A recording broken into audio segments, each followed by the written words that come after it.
Buenas tardes, hermanos. Vamos a dar inicio a nuestro culto de adoración de este domingo 18 de julio del año 2021. Y en el nombre de nuestro Señor Jesucristo vamos a dar inicio. Dice su palabra en el libro de Filipenses capítulo 2, versículo 11. Toda lengua confiese que Jesucristo es el Señor, para gloria de Dios Padre. Vamos a tener unos momentos de oración personal mientras escuchamos las notas del himno 394, Hay momentos.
El llamamiento a la adoración, hermanos, hermanas, lo tenemos en el libro de los Salmos, en el capítulo número 95. Libro de los Salmos, capítulo número 95. Es un salmo, dice, un cántico de alabanza y de oración. Y con ese espíritu vamos a dar lectura a la palabra de Dios. Libro de los Salmos, en el capítulo número 95. Venid, aclamemos alegremente a Jehová, cantemos con júbilo a la roca de nuestra salvación. Lleguemos ante su presencia con alabanza, aclamémosle con cánticos. Porque Jehová es Dios grande y Rey grande sobre todos los dioses. Porque en su mano están las profundidades de la tierra y las alturas de los montes son suyas. Suyo también el mar, pues él lo hizo, y sus manos formaron la tierra seca. Venid, adoremos y postrémonos, arrodillémonos delante de Jehová nuestro Hacedor, porque él es nuestro Dios, nosotros el pueblo de su prado y ovejas de su mano. Si oyereis hoy su voz, no endurezcáis vuestro corazón como en Meriba, como en el día de Masá en el desierto, donde me tentaron vuestros padres, me probaron y vieron mis obras. 40 años estuve disgustado con la nación y dije, pueblo es que divaga de corazón y no han conocido mis caminos. Por tanto, juré en mi furor que no entrarían en mi reposo. Amén. Vamos a tener la oración de ofrecimiento. Bendito Padre Celestial, en esta tarde nos acercamos ante tu presencia. Te damos muchas gracias, Señor, porque nos das la vida, porque nos permites ver un día más, un día que tú has creado para que nos gocemos y nos alegremos en él.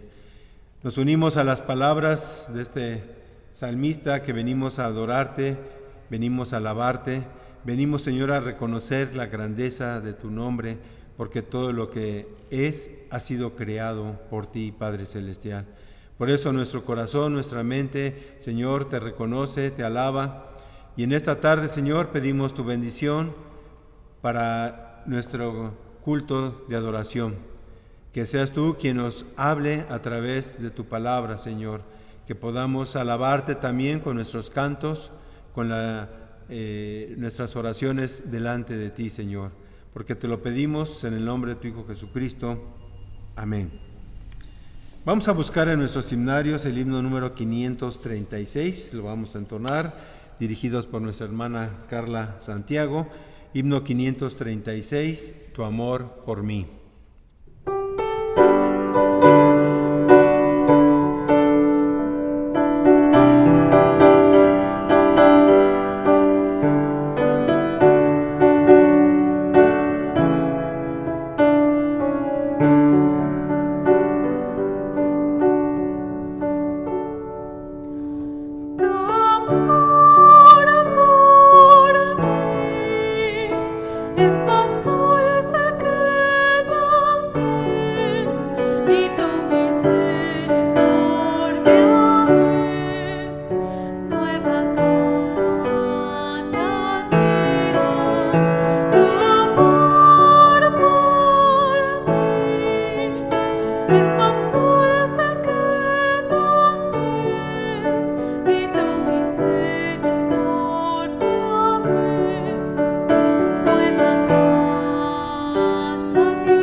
Vamos a tener, hermanos, nuestra lectura devocional. La encontramos en la epístola a los romanos, la carta del apóstol Pablo a los romanos, en el capítulo número 13. Romanos capítulo 13, y voy a dar lectura del versículo 8 al versículo 14. Romanos capítulo 13, del versículo 8 al 14, dice la palabra de Dios. No debáis a nadie nada, sino el amaros unos a otros, porque el que ama al prójimo ha cumplido la ley. Porque no adulterarás, no matarás, no hurtarás, no dirás falso testimonio, no codiciarás, y cualquier otro mandamiento en esta sentencia se resume. Amarás a tu prójimo como a ti mismo. El amor no hace mal al prójimo, así que el mandamiento de la ley es el amor. Y esto, conociendo el tiempo, que ya es hora de levantarnos del sueño, porque ahora está más cerca de nosotros nuestra salvación que cuando creímos. La noche está avanzada y se acerca el día. Desechemos, pues, las obras de las tinieblas y vistámonos las armas de la luz. Andemos como de día honestamente, no en glotonerías y borracheras, no en lujurias y lascivias, no en contiendas y envidias, sino vestíos del Señor Jesucristo y no proveáis para los deseos de la carne. Vamos a seguir con nuestro culto, hermanos, y vamos a tener ahora la oración de intercesión que va a estar dirigida por el pastor Jesús Vallarta. Bueno, buenas tardes, vamos a orar. Vamos a dar gracias al Señor por las bondades que Él nos sigue dando a nuestra vida. Vamos a pedirle al Señor que nos bendiga en la salud de cada uno de nosotros, y los que están enfermos también vamos a rogarle al Señor que Él sea el que les dé la sanidad, si en su voluntad se encuentre, y por la economía también de las familias, por el pronto regreso en los tiempos del Señor a nuestro templo. Vamos a orar, hermanos, al Señor. Señor, te damos las gracias en esta tarde porque nos permites continuar, Señor, con las reuniones de esta manera virtual, pero la iglesia está junta, Señor. Las familias están en sus casas escuchando las predicaciones en los tiempos indicados, y te pedimos en el nombre de Jesús que tú nos continúes bendiciendo, Señor. Te agradecemos porque nos sigues dando la vida, porque en tu voluntad, Señor, aún estamos en este mundo con un propósito, y te rogamos en el nombre de Jesús que tú nos sigas ayudando a que podamos cumplir el propósito, que es bendecir tu nombre, Señor, alabarte en cada momento y también ser parte de tu iglesia, Señor, en las diferentes actividades que tiene que hacer tu iglesia, Señor, como cuerpo de Cristo. Te agradecemos porque nos das esta oportunidad de ser tu pueblo, tu iglesia, Señor, y te rogamos también por aquellos hermanos que se encuentran en enfermedad. Te pedimos que tú les fortalezcas, que siempre en tu voluntad se encuentre el que ellos puedan sanar. Eso es lo que nosotros pedimos a ti, Señor, pero sabemos que tu voluntad siempre se cumple en cada una de las personas. Te pedimos por los familiares, Señor, que tienen enfermos, que tú les fortalezcas también, que les ayudes, Señor, en el trabajo cansado que es cuidar a un familiar, a un enfermo. Y te pedimos por la economía de cada una de las familias, Señor, que tú sigas bendiciendo, Señor, que tú sigas proveyendo a cada uno de los hermanos, de las hermanas que tienen empleo, Señor. Te agradecemos por ello, porque tú das fuentes de trabajo, y te rogamos también por aquellos hermanos que no tienen un trabajo, Señor. Te pedimos que tú les abras la oportunidad, Señor, que ellos también puedan tener, Señor, esta bendición que tú das a otras familias. Te agradecemos porque en cada momento tu presencia está con nosotros, Señor, y nos recuerda las promesas que tú has dado para tu pueblo. Te pedimos también en el nombre de Jesús, Señor, por tu iglesia, Señor, que tú nos puedas regresar en los tiempos indicados. Oramos, Señor, para que estemos ya dispuestos a venir a bendecir tu nombre, Señor, y te pedimos que pongas todos los medios en todas las iglesias, Señor, para que tu palabra siempre se siga predicando. Te damos las gracias, Señor, porque creemos en tu palabra, porque hemos pues despertado a un día, Señor, a un día más, y te rogamos en el nombre de Jesús que tu Espíritu Santo siempre nos siga indicando las formas de cómo debemos caminar a través de tu palabra en los caminos que tú nos has puesto, Señor. Te agradecemos todas estas peticiones, las ponemos en tus manos. Te agradecemos por las bendiciones que nos has dado, en el nombre de Jesucristo, nuestro Salvador.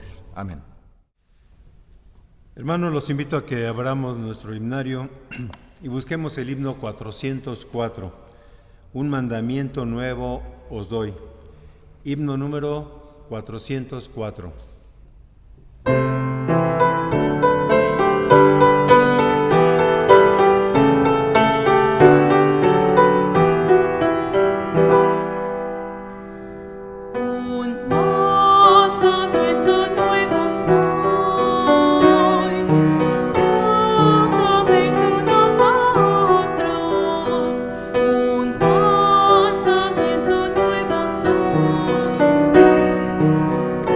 Oh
Hermanos, como avisos importantes no tenemos, solamente ustedes conocen la situación de nuestra ciudad, está aumentando el número de contagiados, el número de enfermos, algunos ya están en sus actividades normales, en los trabajos, en sus negocios, y pues solamente oramos para que Dios nos cuide, nos proteja de cualquier contagio.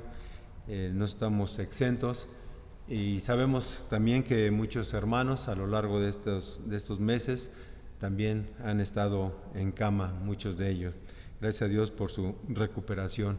Hermanos, sigamos orando y estemos al pendiente también de las actividades de la ciudad, también en cuanto a la vacunación. Hay que procurar también cuidarnos de esa manera. Vamos a tener ahora nuestro ofertorio. Dice la palabra de Dios en 2 de Corintios 9:10: y el que da semilla al que siembra y pan al que come, proveerá y multiplicará nuestra sementera y aumentará los frutos de vuestra justicia. Amén.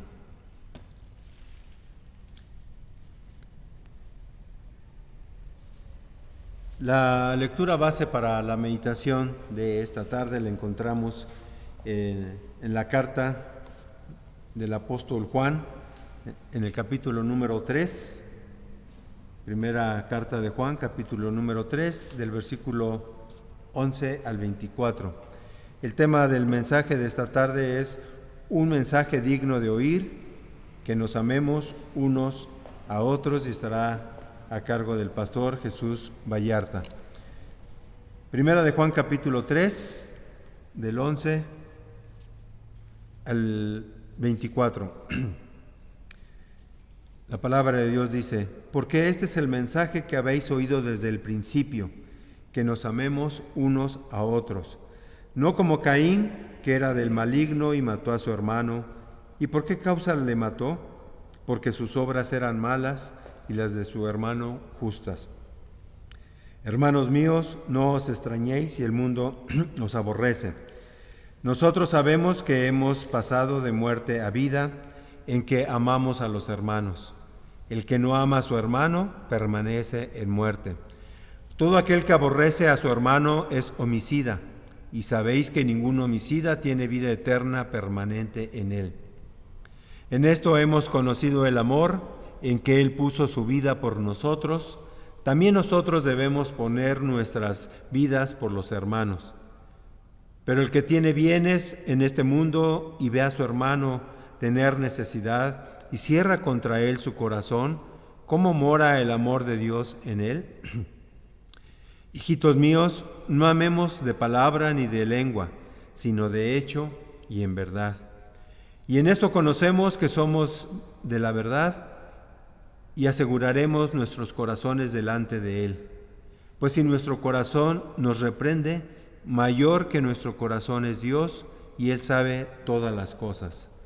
Amados, si nuestro corazón no nos reprende, confianza tenemos en Dios, y cualquiera cosa que pidiéremos la recibiremos en Él, porque guardamos sus mandamientos y hacemos las cosas que son agradables delante de Él. Y este es su mandamiento, que creamos en el nombre de su Hijo Jesucristo y nos amemos unos a otros como nos los ha mandado. El que guarda sus mandamientos permanece en Dios y Dios en él. Y en esto sabemos que Él permanece en nosotros, por el Espíritu que nos ha dado. Amén.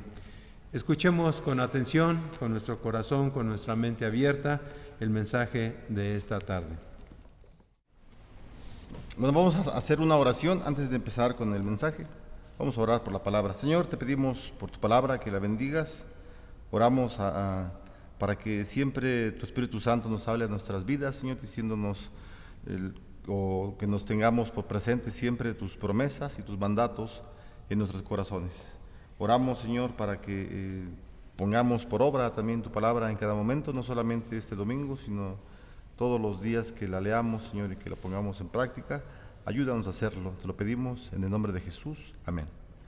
Bueno, estamos en las cartas en las cartas de Juan, estamos en el capítulo número 3 y bueno, de lo que va a hablar Juan como es apóstol ya lo viene diciendo, ¿verdad? En el capítulo 2 el apóstol les hace un recordatorio en el versículo 7 y es el mismo recordatorio que ahora en el capítulo 3 les va a hacer.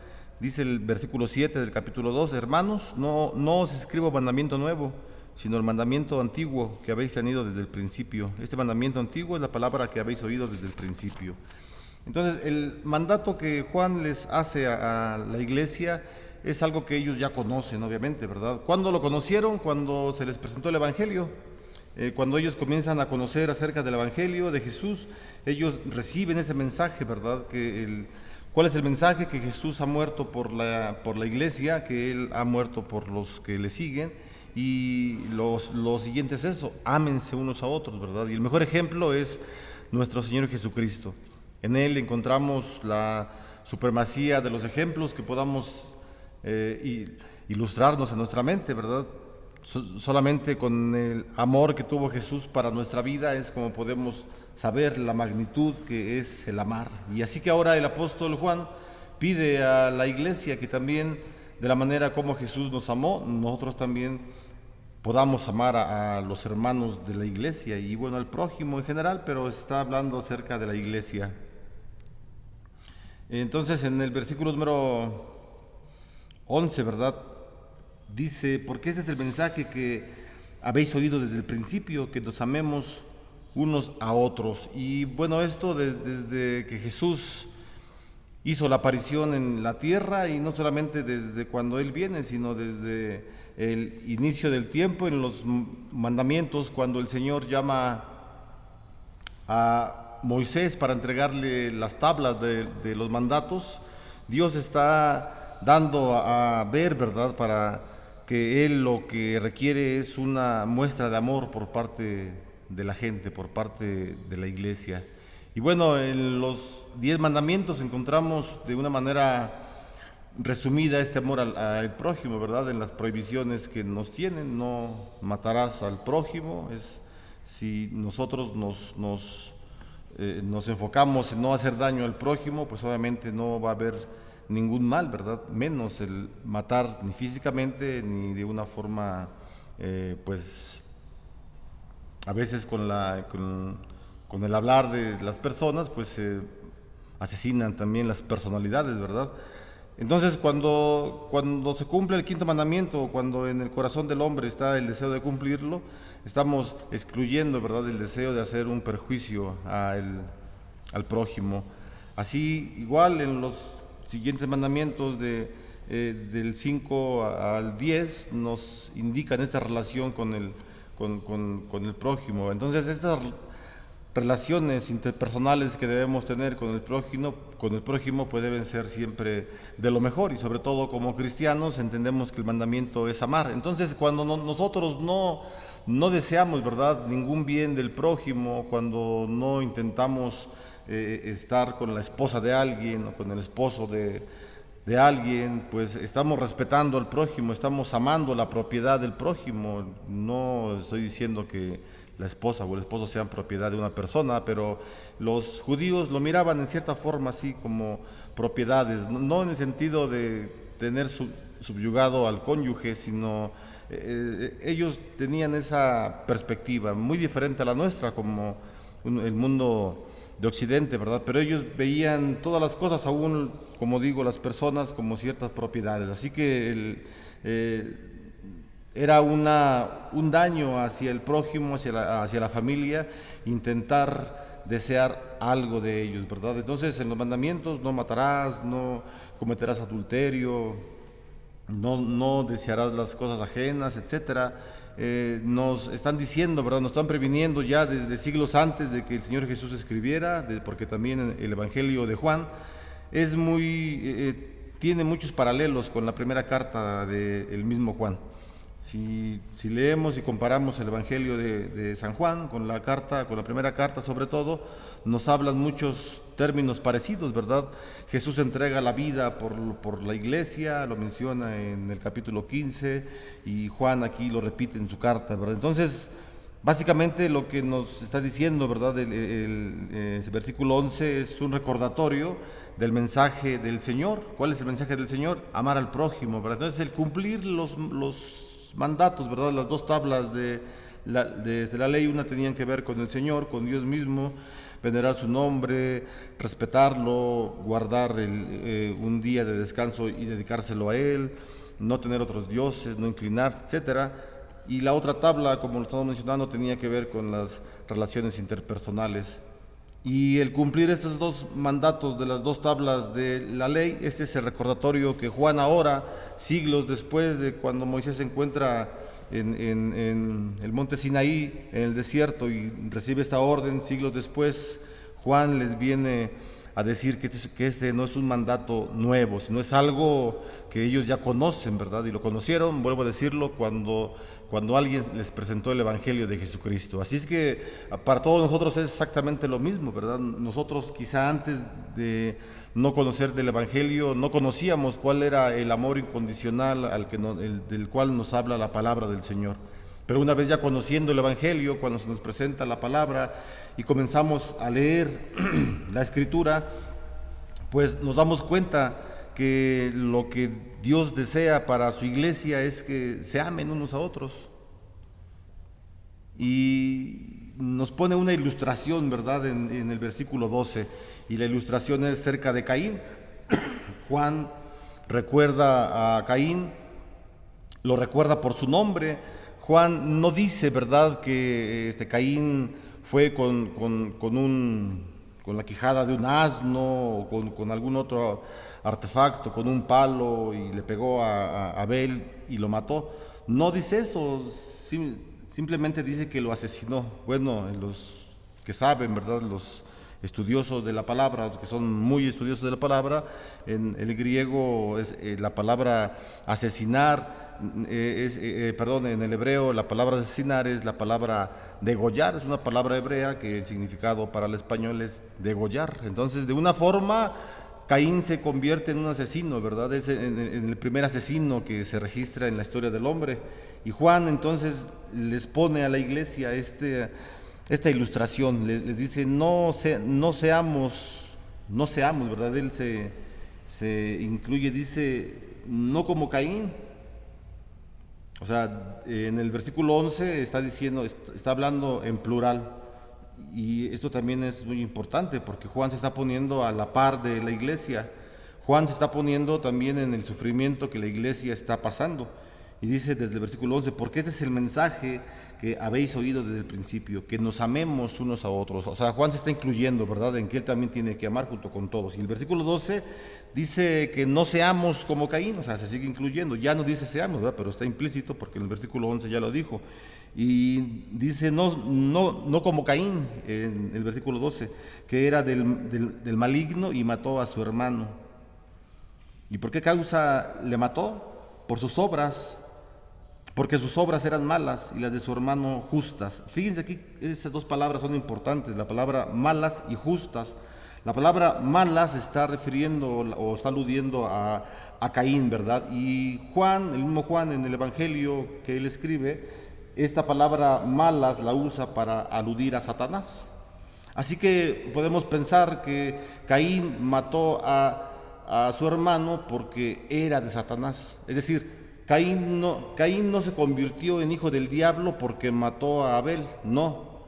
Caín mató a Abel porque ya era hijo del diablo y por eso lo asesinó. Entonces, esta palabra malas, vuelvo a repetir, malas obras, ¿verdad? Está diciendo que porque sus obras eran malas. La palabra malas, estoy repitiendo, alude a Satanás. Sin embargo, hermanos, la palabra justas, que dice más adelante, dice, y las de su hermano, o sea, las obras de Abel eran justas. Y esta palabra justas tiene mucho que ver con Cristo, ¿verdad? Cristo es el que justifica.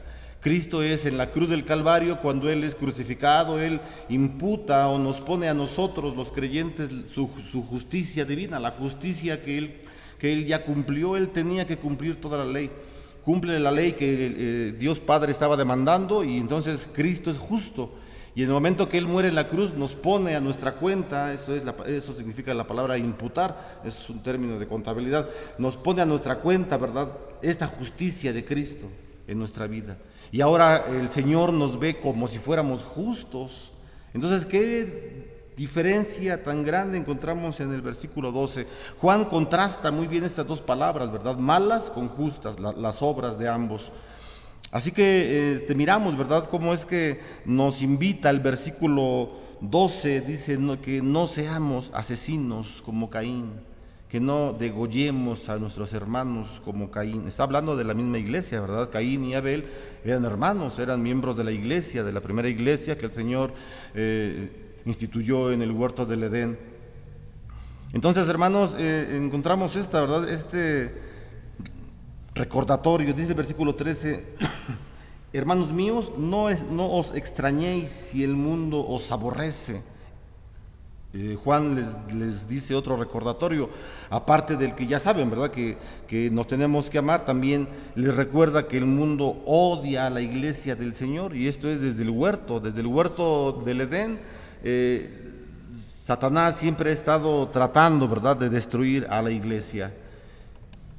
Génesis capítulo 3, versículo 15, encontramos lo que se conoce como el protoevangelio, ¿verdad? Es decir, el evangelio de Jesucristo anunciado ya desde Génesis.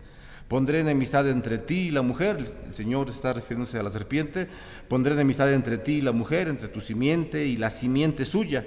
No dice la simiente, dice la simiente, o sea, refiriéndose solamente a Jesús. Es decir, Satanás, toda su descendencia, toda su hueste, su ejército, está siempre luchando en contra de Jesús y de su iglesia, claro, pero Jesús encabeza. Eso es lo que estamos viendo en el Apocalipsis, lo que nos habla el libro de Apocalipsis, ¿verdad? Capítulo 1 al capítulo 11 vemos este mensaje. Estoy hablando del libro de Apocalipsis, el mensaje que Dios da hacia la iglesia, un mensaje de seguridad, de esperanza en la tribulación. Y capítulo 12 al 22 del mismo Apocalipsis vemos esta guerra, este ataque de Satanás en contra de Cristo y de su iglesia. Pero esto no lo vimos como nuevo en Apocalipsis, fue anunciado desde el libro del Génesis, y por eso es que nos estamos dando cuenta aquí nosotros en la carta de Juan, que él nos deja este recordatorio. El mundo odia a la iglesia del Señor desde el huerto del Edén. Y en el versículo 14 dice el apóstol Juan: nosotros sabemos que hemos pasado de muerte a vida, en que amamos a los hermanos. El que no ama a su hermano permanece en muerte, dice el apóstol. Y en el versículo 14, Juan nos deja ver dos ideas importantes, y las ideas son vida y muerte. Dos términos completamente distintos, vida y muerte, ¿verdad? Y dice Juan que la iglesia vive porque ama. Eso vamos a leer otra vez en el versículo 14. Nosotros sabemos que hemos pasado de muerte a vida en que amamos a los hermanos. O sea, ¿cómo nos damos cuenta que tenemos vida eterna? Cuando amamos a los hermanos. O sea, esto que escribió Juan está vigente para nosotros, desde luego que sí, y va a estar vigente hasta que venga Jesús por segunda vez. Para todas las iglesias, ¿verdad?, de todas las épocas, está vigente esas palabras. Entonces, tenemos vida eterna, y nos damos cuenta y sabemos que tenemos vida eterna porque podemos amar a nuestros hermanos mismos. Y la segunda parte del versículo 14 dice: el que no, o sea, es todo lo contrario, pero el que no ama a su hermano permanece en muerte. Y entonces, ¿cómo sabemos nosotros que somos cristianos? ¿Cómo sabemos que somos hijos de Dios? Sí, Pablo nos lo dice, ¿verdad?, en Romanos, porque el Espíritu Santo nos da testimonio de que somos hijos de Él, claro que sí.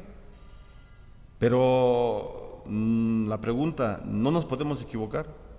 O sea, no habrá alguna persona que esté dentro de la iglesia o tal vez nosotros, ¿verdad? Estando en un momento de la iglesia que está como nuevos o el tiempo que tengamos. Y no nos podemos confundir, o sea, no podemos imaginarnos que el Espíritu Santo nos habla. Y Juan entonces, para evitar esas confusiones, nos deja algo más práctico. Si tú amas, solo tú sabes, ¿verdad?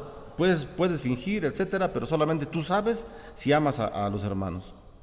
Si amas a los hermanos en verdad, entonces eso es una evidencia que tienes la vida eterna, que eres cristiano.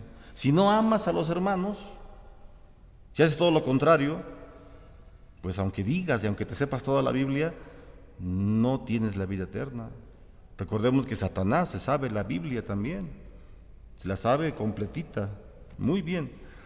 Entonces, es un recordatorio importante para nosotros, ¿verdad? Para que no caminemos nosotros en una fe equivocada. Un hermano que ya murió, un buen teólogo, un maestro en teología, maestro en teología, un doctor, perdón, no maestro, doctor en teología, él comenta en sus libros, ¿verdad?, que es importante que conozcamos nuestra fe, porque si no conocemos nuestra fe, entonces no vamos a conducirnos en una vida de acuerdo a la voluntad del Señor, porque el Señor solamente tiene un camino, tiene una fe, tiene una sola doctrina, no tiene 2, 3, 4, 5, 10 doctrinas de la Biblia misma, no. Solamente hay una verdad. Y este doctor decía, es importante que conozcamos cuál es nuestra fe, para que a través de conocer nuestra fe, pues sepamos que estamos viviendo correctamente, o sea, en una doctrina cierta y verdadera. Si estamos en una doctrina equivocada, vamos a vivir una fe equivocada, y eso es un peligro. Entonces es importante, ¿verdad?, que descubramos cuáles son los planos, los que hay en la Biblia, cuáles son las instrucciones precisas para nuestra vida, para nosotros. Bueno, aquí estoy diciendo, ¿verdad?, que para no equivocarnos, para no suponer que somos hijos de Dios, que tenemos la vida eterna, pero odiamos, entonces Juan nos dice algo práctico. De otra manera podemos decir que Juan nos está diciendo que nos probemos a nosotros mismos, ¿verdad?, y ver si realmente amamos a los hermanos o no los amamos.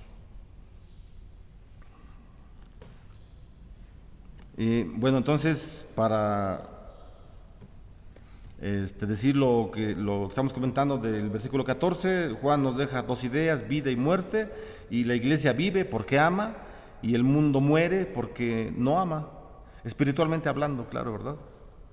Sabemos que somos un solo ser, ¿verdad? Que somos espíritu y cuerpo y somos una unidad, claro que sí.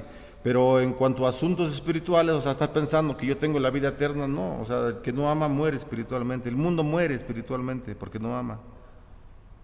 Y el versículo 15 nos dice el apóstol Juan que el que odia a su hermano es un asesino. Y ningún asesino permanece en la vida eterna. Por eso él puso el ejemplo de Caín, ¿verdad? Dice el versículo 15, todo aquel que aborrece a su hermano es homicida. Y sabéis que ningún homicida tiene vida eterna permanentemente en él. En cambio, en el versículo 16 vemos un ejemplo de amor, el mejor ejemplo que podamos ver en toda la historia. Y el mejor ejemplo de amor es la vida de nuestro Señor Jesucristo, pues Él la entregó, su vida, por todos nosotros. Por lo tanto, nosotros debemos hacer lo mismo. Eso es lo que nos invita el versículo 16, entregar la vida por nuestros hermanos. En esto hemos conocido el amor. Estoy leyendo el versículo 16. En esto hemos conocido el amor, en que Él puso su vida por nosotros, en que nuestro Señor Jesucristo puso su vida por nosotros. También nosotros debemos poner nuestras vidas por los hermanos. Y entonces alguien puede decir, bueno, es que Juan está escribiendo hace 2000 años, cuando la persecución estaba muy fuerte con los cristianos y era muy diferente la situación, etcétera. Las épocas han cambiado, sí, pero la iglesia es la misma y las bendiciones de Dios son las mismas y la persecución que tiene la iglesia es la misma, aunque hayan cambiado de facetas, de caras, pero es exactamente la misma. Y el ejemplo que nos da Juan, ¿verdad? Que pongamos nuestra vida por los demás. Y entonces alguien puede decir, como lo digo, ¿no? Eso es muy distinto hace 2000 años que hoy. No es exactamente lo mismo.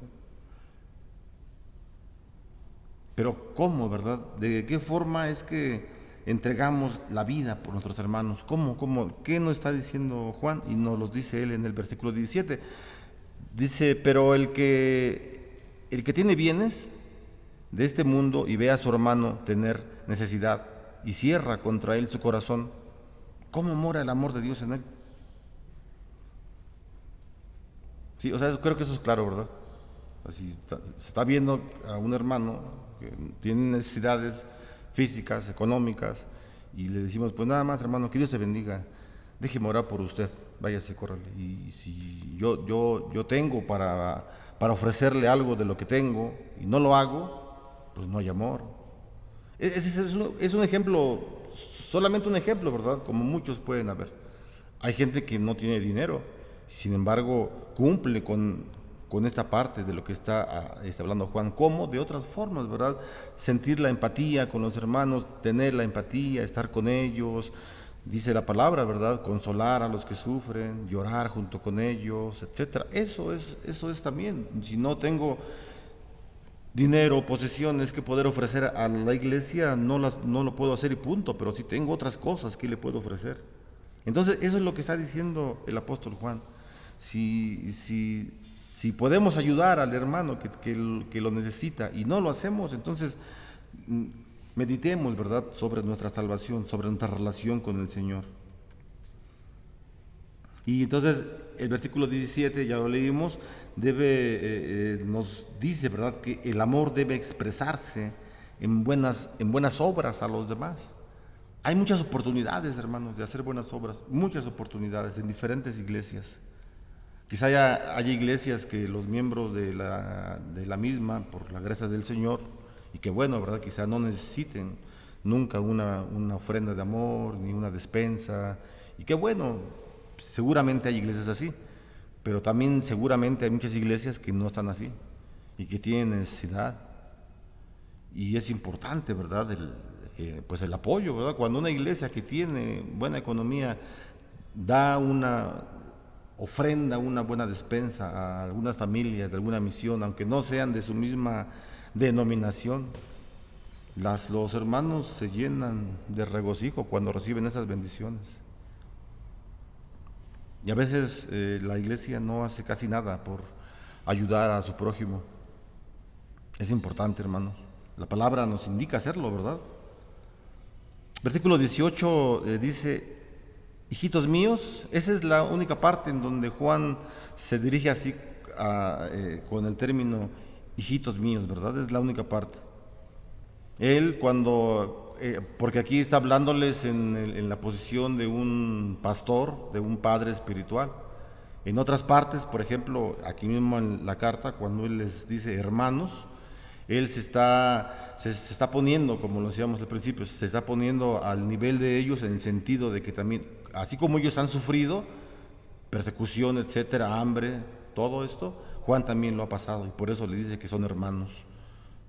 En el sufrimiento han pasado lo mismo, pero aquí está tomando otra posición, la posición de un pastor amoroso, de un pastor sabio, ya es un pastor grande y seguramente ama a su congregación. Y les dice él en el versículo 18, hijitos míos, no amemos de palabra ni de lengua, sino de hecho y en verdad. Es decir, está confirmando lo que dijo en el versículo anterior. Amemos de verdad, ayudando a los demás en la medida de lo que sea posible, ¿verdad? No vamos igual tampoco a hacer cosas que no podemos hacer por ayudar a otros hermanos. Fíjense que yo quiero poner una ilustración muy rápida. Yo conocí a un pastor que también ya falleció y este pastor, de verdad, una vez estábamos en su casa y no tenía dinero el pastor, no vivía en la Ciudad de México, vivía en un estado de la República. Estábamos con él, estaba es otro hermano y yo, estábamos con él, fuimos a visitarlo y no tenía dinero, nos estaba contando que no tenía dinero, que nada más tenía para comer ese día. Dijimos, pues no, pues vamos a comer, hermano.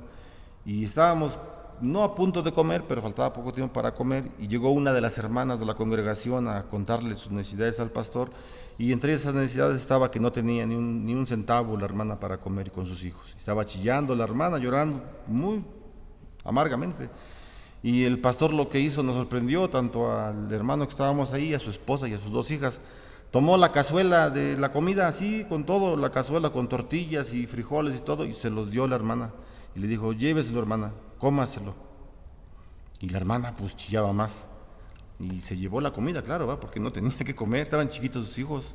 Ella no tenía trabajo, no tenía marido, etc. Y todos nos quedamos así. ¿Y ahora, pastor, qué vamos a comer nosotros? Pues a ver qué comemos, no se preocupen. Pero, o sea, de esas experiencias, hermanos, que usted ve, bueno, yo he visto, gracias a Dios que me ha dado la oportunidad de conocer a pocos hermanos, la verdad, lo digo tristemente, pero sí he conocido a hermanos que se desprenden, que dan lo que tienen, pues. Ese pastor dio todo lo que tenía, y que también era para nosotros, ¿no? Después hicimos la cooperacha, etcétera, pero bueno, o sea, esa acción tan importante de este hombre, y era un hombre que salía a visitar, porque yo lo vi, y de eso puedo contar muchas cosas, que salía a visitar, esa es la última, ¿verdad?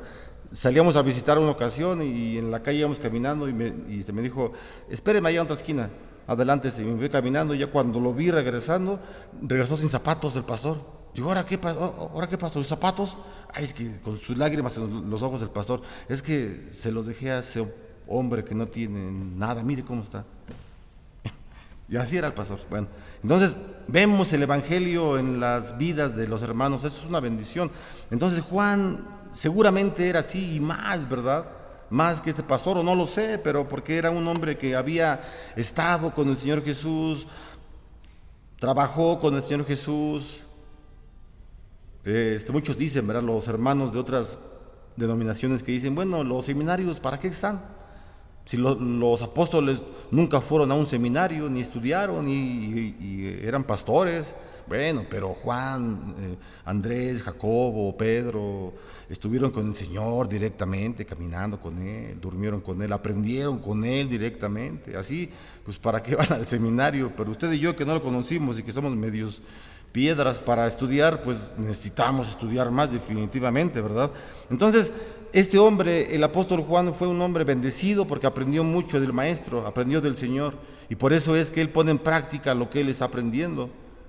Cuando Jesús dice, debo entregar mi vida por los demás, Juan también hace lo mismo, y vaya que la entregó. Él, la forma en cómo murió, él murió escribiendo un libro de consuelo a otras personas cuando él estaba en una desgracia, cuando él estaba prisionero. No le importaba su condición, no le importaba su situación, pero él se dedicó a escribir porque era un mensaje, ¿verdad?, directamente del Señor, una orden de Dios que él tenía que escribir el Apocalipsis para dar fortaleza, para dar seguridad a las iglesias, no solamente de su época, sino todas las iglesias que vendrían hasta que venga Jesús por segunda vez. Vemos entonces a un hombre obediente, al apóstol Juan, a un hombre cumplidor de la palabra, y que ahora entonces él insta, ¿verdad?, está obligando de cierta forma a los cristianos a que hagamos lo mismo, a que obremos como Jesús obró en este mundo. Dice el versículo número 19, y en esto conocemos que somos de la verdad, y aseguraremos nuestro corazón delante de Él. Entonces, de acuerdo al versículo 19, ¿verdad?, si actuamos de acuerdo a los consejos bíblicos, sabemos que somos de la verdad y estaremos seguros delante del Señor. No estaremos vacilando delante del Señor, sino estaremos seguros que hicimos en este mundo lo que teníamos que hacer. Con errores, pues sí, lamentablemente, pero también con la bendición del Señor, que el Espíritu Santo nos levanta y nos pone nuevamente a trabajar y nos pone en la brecha que tenemos que andar nosotros siempre en la vida cristiana, haciendo en el caso que estamos hablando, pues las buenas obras para que refleje, ¿verdad?, la salvación y la fe que tenemos en Jesucristo. Versículo 20 y 21 dice la palabra, pues si nuestro corazón nos reprende, mayor que nuestro corazón es Dios, y Él sabe todas las cosas. Amados, si nuestro corazón nos reprende, confianza tenemos en Dios. Posiblemente en algún momento de la vida cristiana lleguemos a pensar que hemos fallado, que no hemos actuado correctamente bien, y eso está muy perfecto. Es decir, cuando un cristiano está viviendo en el Evangelio, ¿verdad? Ya dijimos, con equivocaciones, pero se levanta y sigue viviendo, etcétera, etcétera. Y de pronto la conciencia o el corazón, como le llama Juan, nos dice que hemos fallado y que no somos dignos, porque eso a veces nos pasa a nosotros. Recordemos que Satanás es el acusador y no que lo tengamos en nuestra vida. Satanás, claro que no, pero él pretende, ¿verdad?, que los seres humanos nos confundamos. Lo hizo con Job. A Job le hacía pensar, ¿verdad?, que Dios era injusto con él. Le hacía pensar que él como Job, como un siervo justo, debería demandar una audiencia directa con el Señor. O sea, de muchas formas Satanás instigaba la mente de Job. Así puede pasar con nosotros. Entonces Juan dice, si tu corazón te traiciona, si tu conciencia te traiciona, recuerda que Dios es más grande aún que tu corazón, aún que tu conciencia. Y si tú eres un hijo de Dios y tú estás obrando y actuando conforme al Evangelio, no te preocupes. Son las mismas dudas que quizá puede existir en nuestra vida, ¿verdad?, como seres humanos. Pero di lo mismo que decía el apóstol Pablo: el ser interior que está dentro de mí se deleita delante de tu presencia, Señor. Juan entonces es un hombre que quiere hacer la voluntad del Señor y que también desea, ¿verdad?, que la iglesia practique exactamente lo mismo. Versículo 22 dice: y cualquier cosa que pidiéramos la recibiremos de Él, porque guardamos sus mandamientos y hacemos las cosas que son agradables delante de Él. Qué versículo tan más bonito para la iglesia. Una evidencia que somos hijos de Dios es que recibimos lo que pedimos al Señor, porque obedecemos sus mandamientos. Y es de verdad bien agradable, hermano. Yo sé que usted, no solamente ahorita, por muchos años, seguramente usted ha visto la mano de Dios en su vida. Y ha visto cómo es que Dios le da lo que usted pide, porque pide bien. Dice la palabra, ¿verdad?, que a veces no recibimos lo que pedimos porque pedimos mal. Porque pedimos para nuestros deleites, para nuestro gozo, para algo personal, para el egoísmo, perdón. Pero cuando pedimos algo que es justo, algo que es conforme a la voluntad de Dios, lo recibimos. Y también nosotros nos beneficiamos. Hay muchos ejemplos para no poner, pero nos beneficiamos nosotros. Entonces, esta es una evidencia, ¿verdad? Está diciendo el apóstol Juan es un pastor bien positivo. Yo así lo veo, un pastor bien positivo. Sí, ve las maldades, ve al anticristo, ve al anticristo, ve las obras de los hijos del diablo, ve en este Apocalipsis, ve otros peligros de Satanás, pero Juan es un apóstol bien positivo porque siempre da ejemplos que nos alientan, y eso es bueno, ¿verdad? Porque a veces, lamentablemente, digo, no todos, pero a veces caemos en lo negativo y eso no está bien. Juan entonces nos alumbra el camino, ¿verdad? Claro, es el Espíritu Santo, claro que sí, pero es en la pluma del apóstol Juan nos deja ver estas verdades para nosotros, ¿verdad? Entonces, recuérdelo, hermano, una evidencia de que usted es hijo de Dios es que recibe lo que le pide al Señor, porque obedece sus mandamientos, porque es obediente a los mandamientos del Señor. Y eso es importante para nosotros. Cuando recibamos lo que es del Señor, recíbalo, disfrútelo, compártalo, porque la palabra del Señor así es. Versículo 23 dice: y este es su mandamiento, que creamos en el nombre de su Hijo Jesucristo. O sea, no está hablando de un mandato, ¿verdad? Y el mandato es que nos amemos. Y es un mandato, ya lo dijimos desde el principio, que se dio en los 10 mandamientos, etcétera.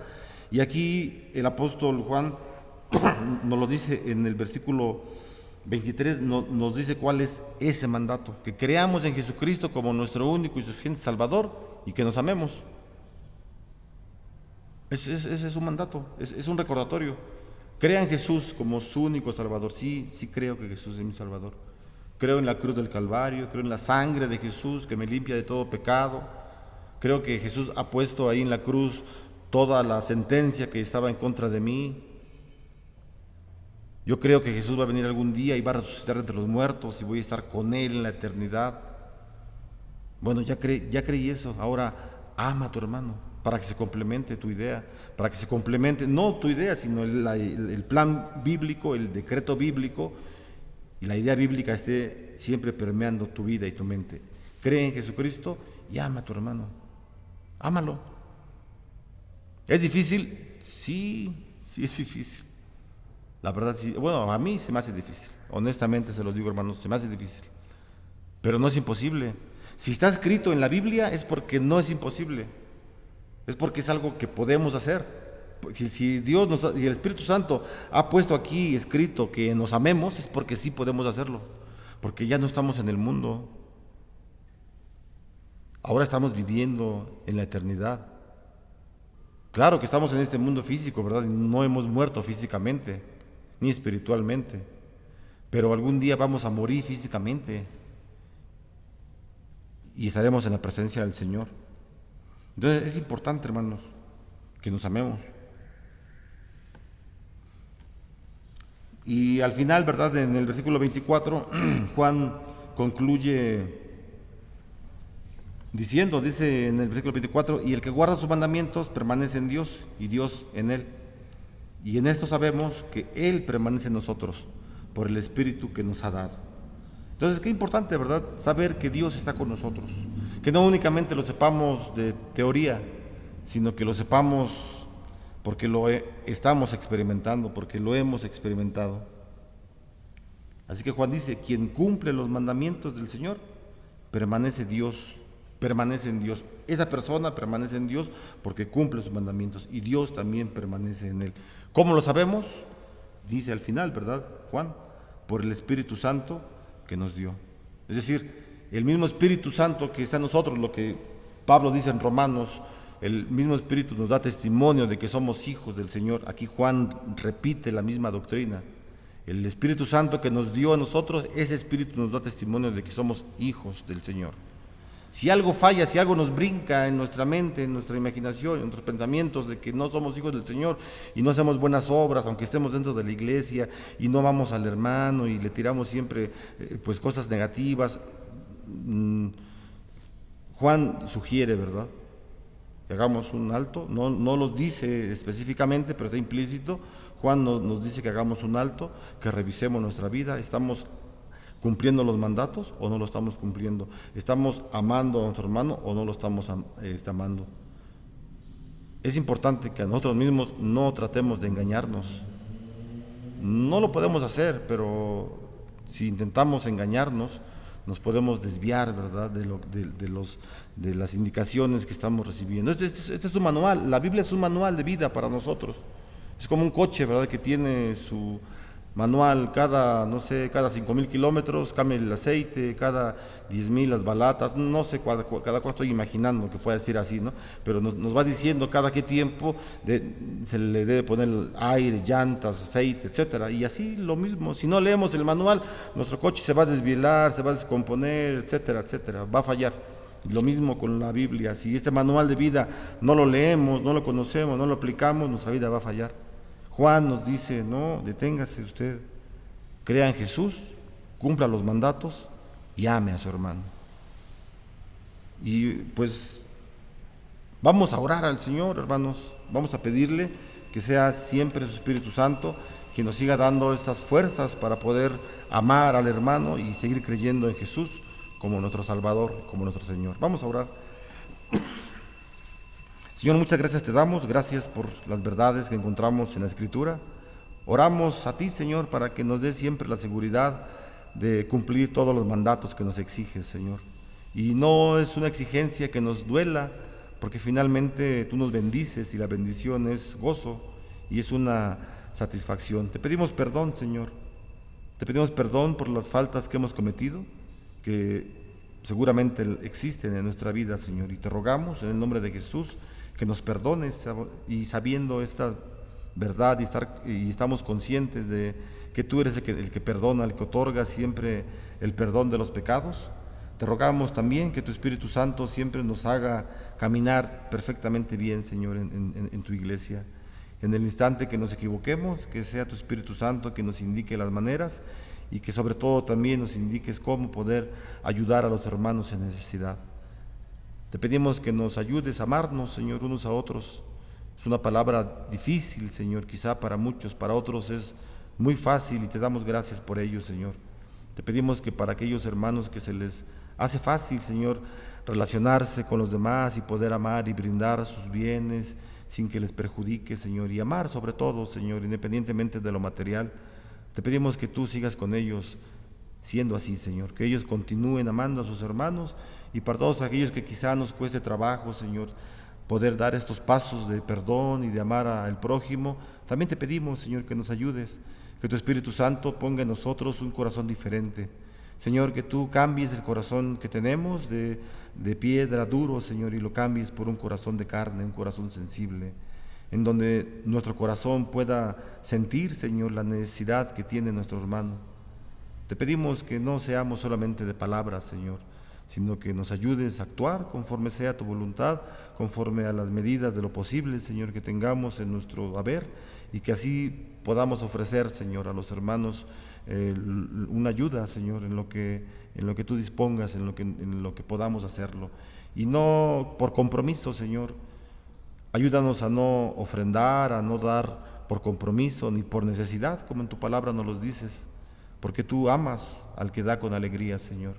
Tú amas al que da, Señor, en secreto, al que no lo hace conocer, al que solamente tú sabes, Señor, lo que él ofrece a su hermano.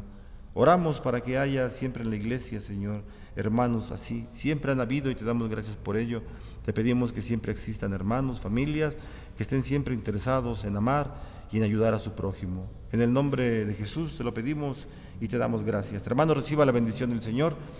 Que la gracia del Señor Jesucristo, el amor de Dios y la comunión con su Espíritu Santo sean hoy y siempre con cada uno de ustedes y sus familias. Amén.